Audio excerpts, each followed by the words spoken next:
मायेची ऊब. गावाच्या काठावर एक छोटंसं घर होतं. मातीच्या भिंती, कौलारू छप्पर आणि अंगणात फुललेली तुळस. त्या घरात राहायची सुमित्रा, सगळ्यांसाठी आई. तिचं स्वतःचं काही नव्हतं, पण तिच्या मायेचा साठा मात्र अफाट होता. सुमित्राच्या आयुष्यात खूप वादळं आली होती. नवरा लवकर गेला आणि एकुलता एक मुलगा रोहन शहरात नोकरीला गेला. सुरुवातीला पत्र यायची, फोन यायचे, पण हळूहळू सगळं कमी होत गेलं. शहराच्या गडबडीत रोहन हरवला आणि आई मात्र त्या छोट्याशा घरात त्याची वाट पाहत बसली. एक दिवस पावसाळ्याची रात्र होती. विजांचा कडकडाट, जोराचा पाऊस आणि अचानक दारावर टकटक झाली. सुमित्राने दार उघडते तर दारात उभी आहे एक लहान मुलगी, पूर्ण भिजलेली, घाबरलेली, डोळ्यात अश्रू. आई, मला आत घे ना, मला भीती वाटते, ती थरथरत म्हणाली. सुमित्राच्या हृदयाला पाझर फुटला. तिने लगेच त्या मुलीला आत घेतलं, कोरडे कपडे दिले, गरम भाकरी, भाजी खाऊ घातली. तुझं नाव काय ग? सुमित्राने हळूच विचारलं. गौरी, ती म्हणाली. आई बाबा कुठे आहेत? गौरी शांत झाली. डोळ्यातून पाणी वाहू लागलं. कोणीच नाही, एवढंच ती बोलली. त्या क्षणी सुमित्राने काहीच विचारलं नाही. तिने फक्त गौरीला मिठीत घेतलं, जसं आईचं मन आपोआप करतं. त्या दिवसापासून गौरी तिथेच राहायला लागली. सुमित्रासाठी ती आता फक्त अनोळखी मुलगी नव्हती, ती तिची लेक झाली होती. गौरीच्या येण्याने घरात पुन्हा हसू आलं. अंगणात तिचं खेळणं, तिचं खळखळून हसणं, सगळं काही जिवंत झालं. आई, मला गोष्ट सांग ना, गौरी रोज रात्री म्हणायची. सुमित्रा तिच्या केसांवरून हात फिरवत गोष्ट सांगायची आणि तिच्या डोळ्यांतून नकळत अश्रू यायचे. कारण तिला रोहन आठवायचा. वर्षे लोटली. गौरी मोठी झाली, शिक्षणात हुशार, स्वभावाने गोड. सुमित्राने तिच्यासाठी खूप कष्ट घेतले. स्वतः उपाशी राहून तिला शिकवलं, वाढवलं. एक दिवस गौरीला शहरात मोठी नोकरी मिळाली. आई, मी तुला सोडून जाऊ शकत नाही, ती रडत म्हणाली. सुमित्रा हसली. तिच्या डोक्यावर हात ठेवत म्हणाली, मुली, पक्षी मोठा झाला की उडायलाच पाहिजे. माझी काळजी करू नकोस. तू आनंदी राहिली की मी आनंदी आहे. गौरी शहरात गेली, पण ती आईला विसरली नाही. रोज फोन, पत्र आणि प्रत्येक सणाला ती गावात यायची. एक दिवस अचानक रोहन परत आला. दारात उभा होता, पण त्याच्या चेहऱ्यावर अपराधाची भावना होती. आई, त्याचा आवाज थरथरत होता. सुमित्रा क्षणभर स्तब्ध झाली आणि मग तिच्या डोळ्यांतून अश्रू वाहू लागले. रोहन, ती धावत त्याच्याकडे गेली आणि त्याला मिठी मारली. रोहन रडत म्हणाला, आई, मला माफ कर, मी तुला एकटं सोडलं. सुमित्रा त्याच्या डोक्यावर हात फिरवत म्हणाली, मुला, आई कधी रागवत नाही, ती फक्त वाट पाहते. तेवढ्यात गौरीही आली. आई, ती धावत आली. रोहन आश्चर्यचकित झाला. ही कोण? सुमित्रा हसत म्हणाली, ही माझी लेक, माझं सगळं काही. गौरीने नम्रपणे रोहनला नमस्कार केला. त्या क्षणी रोहनला जाणवलं, आईचं प्रेम फक्त त्याच्यासाठी नव्हतं, ते तर सगळ्यांसाठी होतं. त्या छोट्याशा घरात आता पुन्हा एक कुटुंब होतं. आई, मुलगा आणि लेक. संध्याकाळी तुळशीपाशी दिवा लावला जात होता आणि त्या दिव्याच्या प्रकाशात दिसत होती मायेची खरी ऊब. आईची माया कधीही कमी होत नाही, ती कोणाच्याही आयुष्यात ऊब देत असते. जगात सगळं बदलतं, पण आईचं प्रेम कायम राहतं. गावातलं ते छोटंसं घर आता पुन्हा जिवंत झालं होतं. अंगणात गौरीचा हसरा आवाज, रोहनचा आईभोवती फिरणारा प्रेमळ वावर आणि सुमित्राच्या चेहऱ्यावर समाधानाची झळाळी. पण आयुष्य नेहमी सरळ रेषेत चालत नाही. रोहन काही दिवस गावात राहिला, पण शहरातल्या नोकरीचं ओझं त्याला परत खेचू लागलं. आई, मला परत शहरात जावं लागेल, तो एक दिवस हळू आवाजात म्हणाला. सुमित्रा हसली. जा रे मुला, पण यावेळी मला विसरू नकोस. रोहनच्या डोळ्यात पाणी आलं. नाही आई, आता कधीच नाही.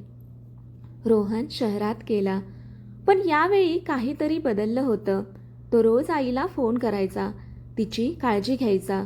पण शहरात त्याच्या आयुष्यात एक नवं वळण आलं. त्याची ओळख झाली रियाशी. शिक्षित, स्मार्ट, शहरात वाढलेली मुलगी. दोघं जवळ आले आणि काही महिन्यातच त्यांनी लग्न केलं. रिया गावात आली तेव्हा सगळं ठीक वाटत होतं. सुमित्राने तिचं मनापासून स्वागत केलं.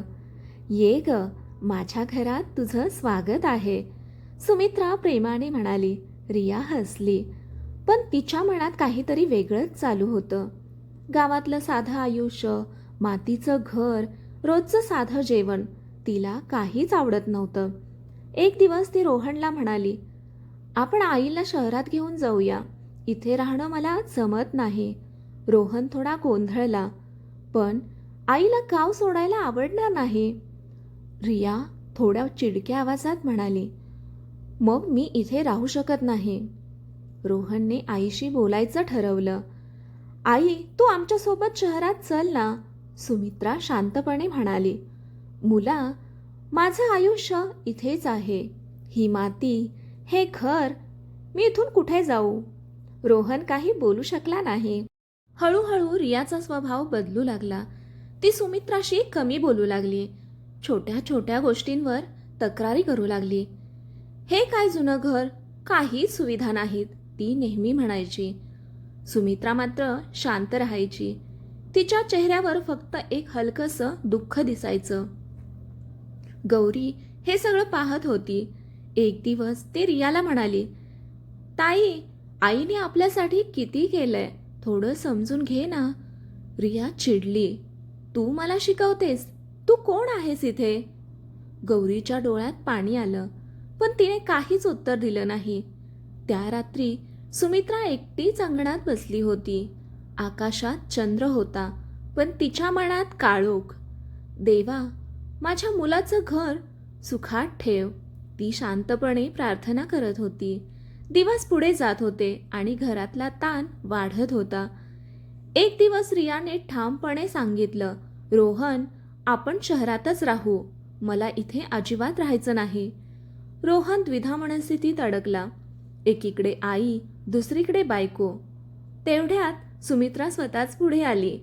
रोहन, तुम्ही दोघं शहरात जा, मी ठीक आहे इथे. आई, पण तू एकटी कशी राहशील?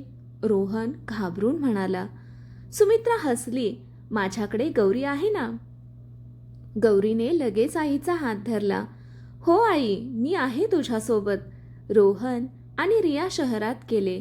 घर पुन्हा शांत झालं, पण यावेळी सुमित्रा पूर्णपणे एकटी नव्हती.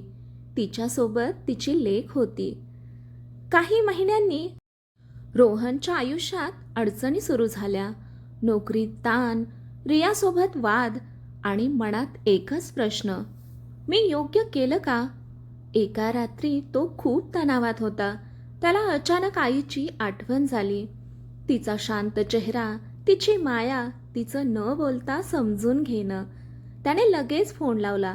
आई, त्याचा आवाज थरथरत होता. सुमित्रा नेहमीसारखी शांतपणे म्हणाली, काय झालं मुला? आई, मला खूप त्रास होतोय. सुमित्रा फक्त एवढंच म्हणाली, घरी ये, सगळं ठीक होईल. त्या एका वाक्यात होती मायेची खरी ताकद, जी शब्दांपेक्षा जास्त दिलासा देते. रोहन परत गावात परत येईल का? रिया बदलणार का? गौरीचं आयुष्य कोणत्या वळणावर जाईल? रात्रीचा अंधार गडद होत चालला होता, पण रोहनच्या मनातला अंधार त्याहून गडद होता. आईशी झालेल्या त्या एका फोन कॉलनंतर त्याला एकच गोष्ट सतत जाणवत होती, घरी जायचं. दुसऱ्याच दिवशी सकाळी त्याने निर्णय घेतला.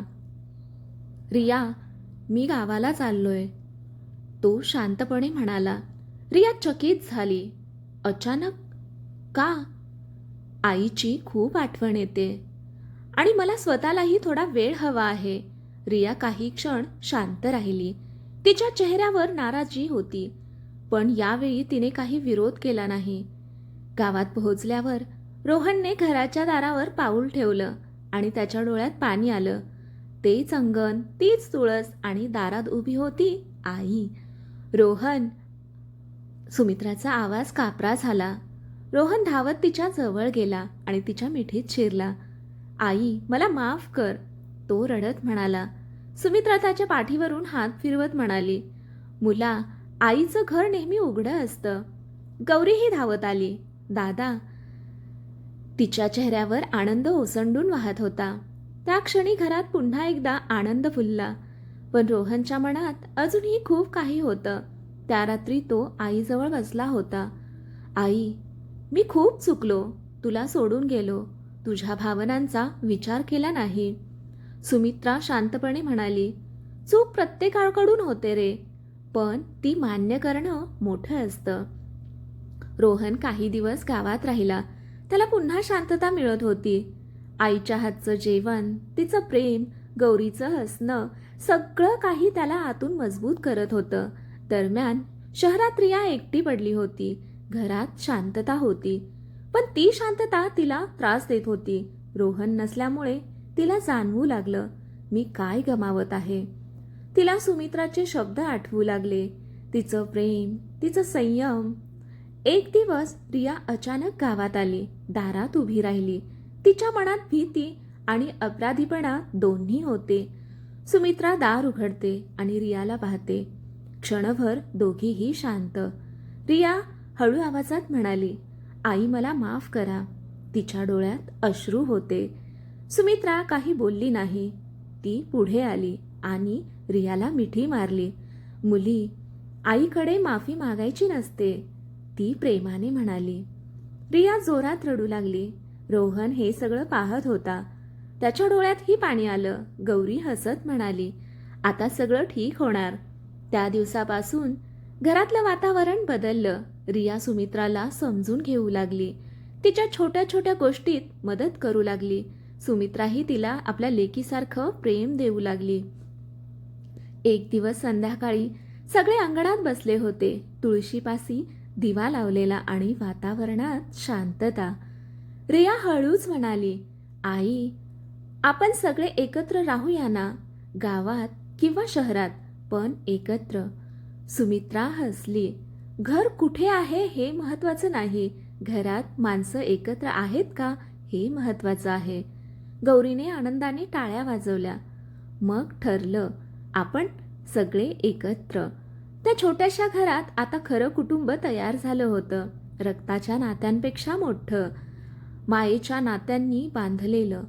माया म्हणजे फक्त प्रेम नाही, ती समजूतदारपणा आहे, क्षमा आहे आणि एकत्र राहण्याची ताकद आहे.